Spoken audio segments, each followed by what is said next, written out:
आज दुनिया सबसे बड़ी सनती लड़ाई का नया मंत्र सुन रही है और इस दफा हथियार धमाका खेज नहीं, एक धाती उनसर है। चीन ने अपनी नायाब मादनियात पर नई सख्त बरामदी पाबंदियां लागू कर दी हैं और एक फरमान ने आलमी सनतों की नब्ज रोक दी है। अब वो छोटा सा धात का टुकड़ा अमेरिका का कमज़ोर तरीन नुक्ता बन गया है। यह आवाज़ महज धमकी नहीं, बीजिंग ने वाज़े कर दिया है कि गैर मुल्की कंपनीज को अब उन अशिया के लिए चीनी इजाज़तनामे दरकार होंगे, हत्ता कि अगर उनमें नायाब मादनियात की मामूली मिकदार भी शामिल हो। इसका मतलब मोबाइल फ़ोन्स, इलेक्ट्रिक गाड़ियाँ, सोलर पैनल्स और फौजी साजो सामान सबकी सप्लाई चेन के कंट्रोल के साए में आएंगी। आप देख रहे हैं 92 न्यूज़ डिजिटल और मैं हूं हमजा तारड़। व्यूअर्स, गुज़श्ता हफ्ते चीन की वजारत तिजारत ने एक दस्तावेज़ शाया की थी, लेकिन यह महज कोई ब्यूरोक्रेटिक पैगाम नहीं था, क्योंकि उसने अमेरिका के साथ जारी चीन की महसूलात से मुताल्लिक नाजुक सी जंगबंदी को हिला कर रख दिया है। इस दस्तावेज़ के ज़रिए चीन ने अपनी नायाब मादनियात की बरामदात पर नई पाबंदियों की तफसील दी है। ये एक ऐसा इकदाम है जो अहम मादनियात की आलमी फराहमी पर चीन की गिरफ्त को मजबूत करेगा और उसके ज़रिए डोनाल्ड ट्रंप को याद दिलाया गया है कि अमेरिका के साथ तिजारती जंग जारी रहने की सूरत में चीन का कितना फ़ायदा है। चीन को इन नायाब मादनियात की प्रोसेसिंग में तकरीबन इजारादारी हासिल है। ये मादनियात स्मार्टफोन से लेकर लड़ाका तैयारों तक लगभग हर बड़ी चीज़ की तैयारी में इस्तेमाल होती हैं। नए कवानीन के तहत गैर मुल्की कंपनीज को अब ऐसी मसनूआत बरामद करने के लिए चीनी हुकूमत की मंजूरी की ज़रूरत होगी, चाहे उन मसनूआत में नायाब मादनियात की थोड़ी सी मिकदार भी शामिल हो। कंपनीज को चीनी हुकूमत को मादनियात के तयशुदा इस्तेमाल के बारे में भी बताना होगा। उसके जवाब में अमरीकी सदर ने भी चीनी मसनूआत पर मजीद 100% महसूलात यानी टैरिफ आयद करने और अहम सॉफ्टवेयर्स पर बरामदी कंट्रोल लगाने की धमकी दे दी है। अमरीकी वज़ीर ख़जाना ने कहा कि ये चीन बामुकाबला दुनिया है। उन्होंने सप्लाई चेन और पूरी आज़ाद दुनिया की सनती बुनियाद पर एक बाजूका तान लिया है और हम ये बर्दाश्त नहीं करेंगे। जुमेरात को चीन ने कहा था कि अमेरिका ने नायाब मादनियात पर आयद पाबंदियों के बारे में जानबूझकर गैर ज़रूरी गलतफहमी और खौफ व हिरास पैदा किया है।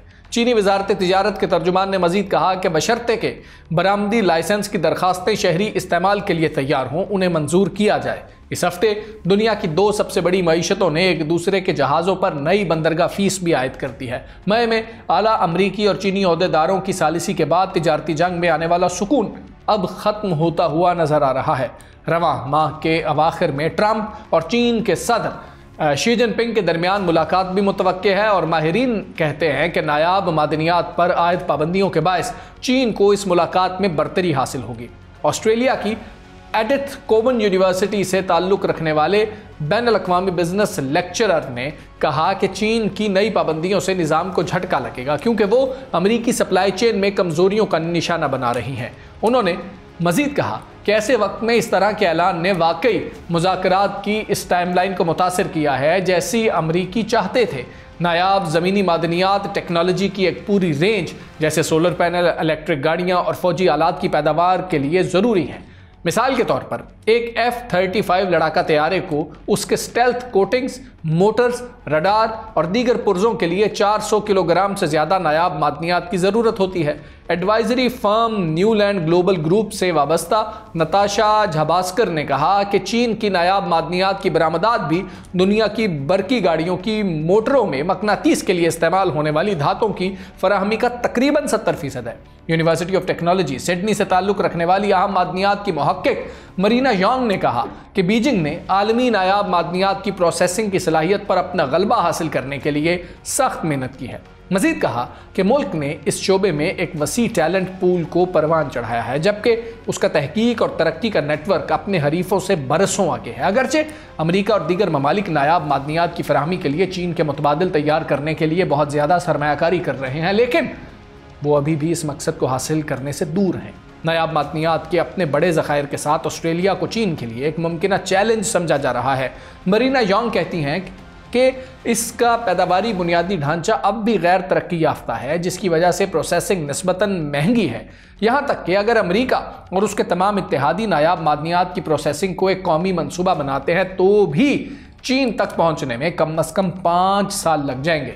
अप्रैल में बीजिंग की ऐलान करदा नई पाबंदियों की वजह से आलमी सतह पर सप्लाई का बहरान पैदा हुआ था। चीन के ताज़ा तरीन सरकारी आदादोशुमार से पता चलता है कि सितंबर में अहम मादनियात की बरामदात में एक साल पहले के मुकाबले में 30% से ज़्यादा कमी वाक़ हुई है। लेकिन तजियाकार समझते हैं कि बरामदात में कमी से चीन की मईशत को नुकसान पहुंचने का इम्कान नहीं है।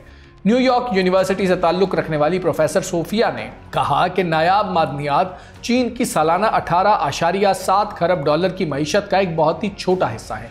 कुछ अंदाजों के मुताबिक बरामदात की कीमत चीन की सालाना मजमूई पैदावार GDP के 0.1% से भी कम है, यानी उन्हें फ़र्क ही नहीं पड़ता। चीन के लिए नायाब मादनियात की मुआशी कदर बहुत कम हो सकती है, लेकिन उनकी स्ट्रेटेजिक कदर बहुत बड़ी है, क्योंकि वो बीजिंग को अमेरिका के साथ बातचीत में ज़्यादा फ़ायदा देते हैं। चीन पर धोखाधड़ी का इल्ज़ाम लगाने के बावजूद अमरीकी वज़ीर ख़ज़ाना ने मुज़ाकरात के दरवाजे खुले छोड़े हैं। उन्होंने कहा कि मुझे यकीन है कि चीन बातचीत के लिए तैयार है और मुझे उम्मीद है कि उसमें कमी भी की जा सकती है। जुमेरात को अमरीकी निजी इक्विटी ग्रुप ब्लैकस्टोन के चीफ एग्जीक्यूटिव स्टीफन श्वार्ट्ज़ ने कहा कि मुलाकात के दौरान चीन के वज़ीर ख़ारजा वांग जी ने भी बातचीत की ज़रूरत पर रोशनी डाली है। चीनी वज़ारत ख़ारजा की वेबसाइट के मुताबिक वांग ने कहा कि दोनों फ़रीक़ैन को मौसर राबते जारी रखने चाहिए, इख्तलाफात को मुनासिब तरीके से हल करना चाहिए और चीन और अमेरिका के ताल्लुकात मुस्तहकम, सेहतमंद और पायदार तरक्की को फ़रोग़ दें। प्रोफेसर ने कहा कि चीन ने हाल ही में जो कुछ किया है उससे जाहिर होता है कि वो अमेरिका के साथ इन तिजारती मुज़ाकरात से पहले चीज़ों को तरतीब दे रहा है। नताशा भास्कर का कहना है कि नायाब मादनियात की बरामदात को रोकने की शक्ल में बीजिंग ने वाशिंगटन पर साजगार मुआहदे के खातिर दबाव डालने के लिए अपना बेहतरीन टाइम ढूंढा है और सिंगापुर मैनेजमेंट यूनिवर्सिटी से ताल्लुक़ रखने वाले जाओ यांग का ख्याल है कि अगरचे बीजिंग के पास कलील मुद्दती कार्ड हैं, लेकिन वाशिंगटन के पास कुछ स्ट्रेटेजिक ऑप्शंस भी मौजूद हैं। प्रोफेसर जियाओ का कहना था कि अमेरिका महसूलात को कम करने की पेशकश कर सकता है, जो बीजिंग के लिए पुरकशिश होगी, क्योंकि तिजारती जंग ने उसके मैन्युफैक्चरर्स को सख्त मुतासर किया है। चीन की मईशत उसकी बनाई और बरामद की जाने वाली अशिया से हासिल होने वाली आमदनी पर इन्हिसार करती है। ताज़ा तरीन सरकारी आदादोशुमार से पता चलता है कि अमेरिका को उसकी बरामदात में एक साल पहले के मुकाबले में 27% कमी हुई है। प्रोफेसर मैकडोनाग ने कहा कि वाशिंगटन चीन को मज़ीद तिजारती पाबंदियों के साथ निशाना बनाने की धमकी भी दे सकता है, ताकि उसके टेक्नोलॉजी के शोबे की तरक्की की कोशिशों में रुकावट पैदा हो। मिसाल के तौर पर व्हाइट हाउस ने पहले ही नोवेडिया के जदीद तरीन चिप्स की खरीदारी को रोककर चीन की आला सेमीकंडक्टर्स की ज़रूरत को निशाना बनाया है, लेकिन माहिरीन कहते हैं कि उसके असरात सिर्फ महदूद होने का इम्कान है। बीजिंग की टेक इंडस्ट्री को निशाना बनाने वाले इकदाम चीन को सुस्त कर सकते हैं, लेकिन ये उसे मुकम्मल तौर पर नाकारा नहीं कर सकते।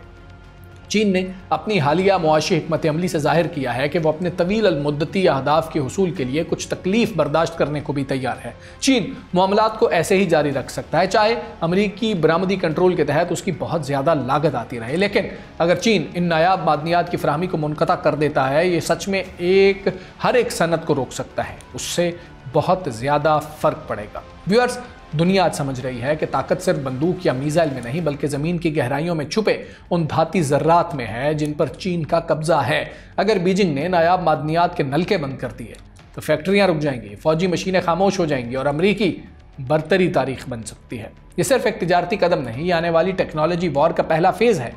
व्लॉग से इतना ही, मुझे इजाज़त दीजिए। अल्लाह हाफ़िज़।